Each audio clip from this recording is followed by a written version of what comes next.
Hi, today we'll be making vellum envelopes, and I also will be showing you 5 different ways how to decorate those envelopes.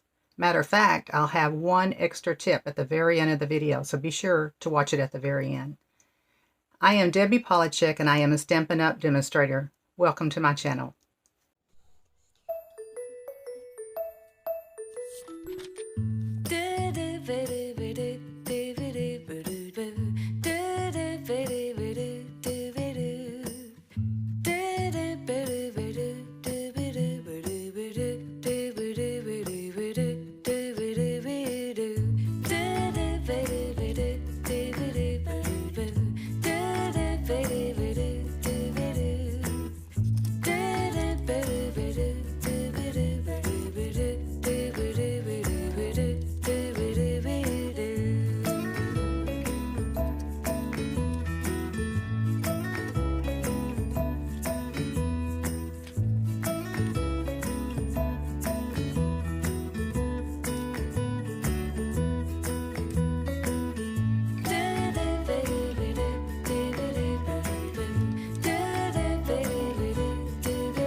Okay, that's the end of the envelope. For the first decorating idea, I'm going to use tear and tape along the flap of the envelope. I'll put it there and there. Then I'm going to take the eye Stampin' glitter, and I sprinkled it along the flap. Then I'll take the silicone mat, and I took my bone folder and rubbed it real good so the glitter would be sure and stick to the tear and tape. And that's the end of the first one. The second one, I used rubber stamps, and I used a little lace. And I used a Versamark, a brand new Versamark, and I will tell you what happened to the other one soon. Anyway, I used the Versamark. I used the border die in that step and stamped it along the flap 2 times. Being real careful, trying to line it up as best as I could. This is speeded up somewhat. I'm not quite this fast. Then I took the little heart and put it right in the center. Now I'm going to take the Versamark. Oh, I forgot to put the embossing powder. And in a little bit you'll see what difference this makes by using it or not using it. So anyway, I'm going to take the Versamark and I'll put it on the big flower from that stamp set. I'm going to move my cardstock because it will leave a watermark, which is real pretty for backgrounds, to use the Versamark for watermarks. And now I'm going to use the white embossing powder and sprinkle it all over that I put it.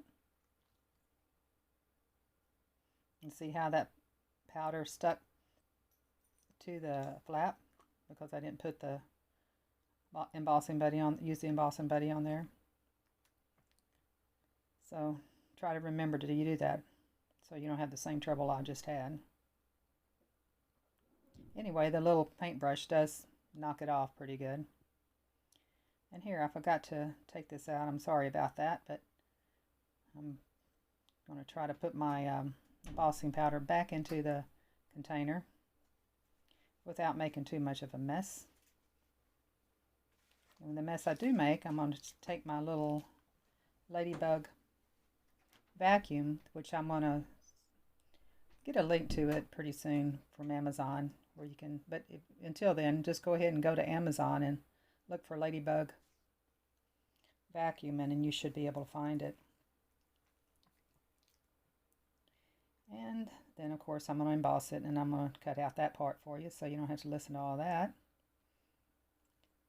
And there it is, it's finished. Turns out you're going to do emboss until it gets real pretty and shiny, and you're done. This is the third idea. I'm going to use some dry embossing. I'm going to take that folder called Country Floral 3D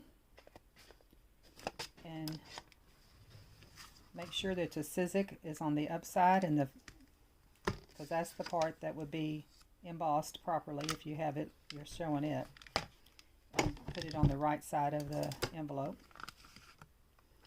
and then be sure and use a piece of, at least on mine, I needed to use a piece of cardstock on number 1 with one of the plates, the embossing folder, a piece of paper, and that's it. And I also used layered leaves 3D folder as well, and I'll show you a sample of that. There it is. There's the sample of the layered leaves.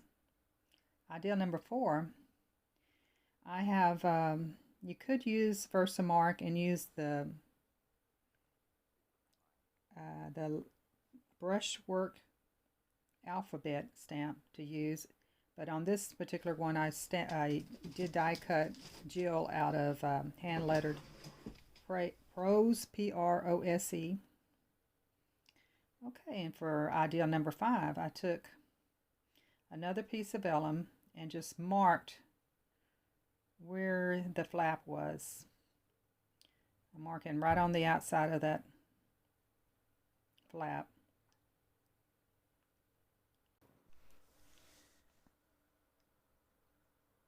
Okay, next I'm going to take line that up in the cutter.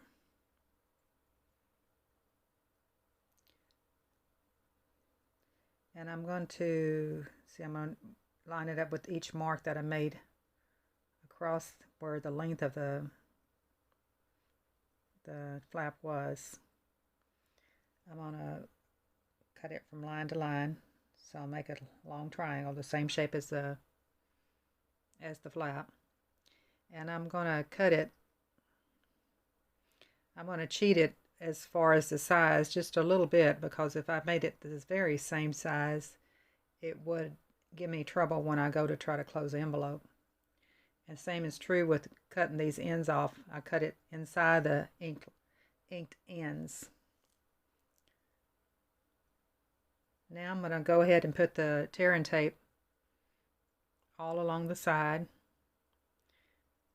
all the way around, trying to get it as close to the end as I can and as close together as I can. If you leave any vacant spaces without the tearing tape, the glitter will of course go right through the envelope and you would lose your sequins inside. And I noticed that the tearing tape was a little bit tight. Can you see it, Bowen? It's just a little bit on the side, but once you tore the tape off, it didn't seem to matter, so that worked out okay.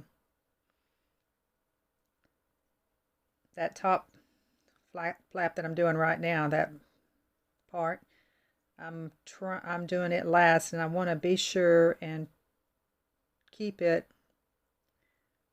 without any tape going across it. Right here I thought about it after I tried to stick it on there. So I need to go underneath that tape. So you'll see in a minute why I wanted to do that. I don't want it to get caught up when I'm trying to pull it off. I'm going to leave that part and I'm going to pull all the scoring tape off of everything except for that part, because I want to stick it together and then fill up with the sequins and then untape it. If you notice, as I use that tool, that take your pick tool, I am picking the tape away about 1 inch away from each end. That way it comes off easier without any trouble. Sometimes when you go right on the end, it'll take the whole thing off. So that's why I try to go about 1 inch away from the end. This is the one. Yeah, this is the one. I'm just going to lay that flap just like that so I can pull it off easily after I stick the flap on top of that.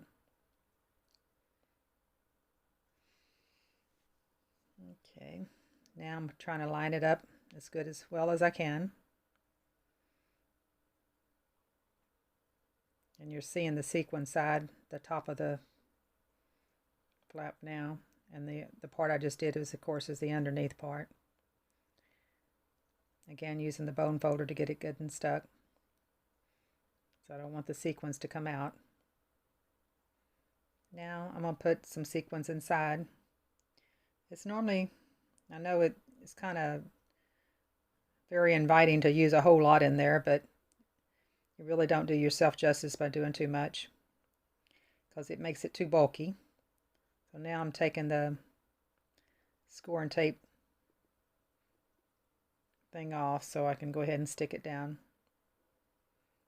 again with the bone folder. Okay, there's that idea. Now for the very last one, a bonus idea. Here I'm going to take the always forget the name of this thing, piercing mat, and I'm laying it on top of the grid paper. Grid paper is great for every time you do a project, and then you can clean up and get rid of all the mess, throw it away, just like a paper tablecloth. It's wonderful. So anyway, I'm using that grid mat though. I'm using a scrap piece that I had torn off, and using each of the 1/4 inch intersections to poke holes along the 2 edges of that. Now of course, you know, if you wanted to, you could take, before you put the envelope together, you can do this all the way around and it would be pretty as well. Real pretty. But anyway, as it was, I just did that because I was trying to think of these things as I went. And I made all the envelopes first, so I really didn't think it completely through. But anyways, you get the idea. So I wanted to thank y'all for coming by and watching the video. And I'm sure you might have some ideas how to decorate vellum envelopes. So if you would, just write those ideas in the comments below and share them with everyone. I sure thank you, and I hope to see you again soon. Be sure to check out my website listed below. Bye-bye for now.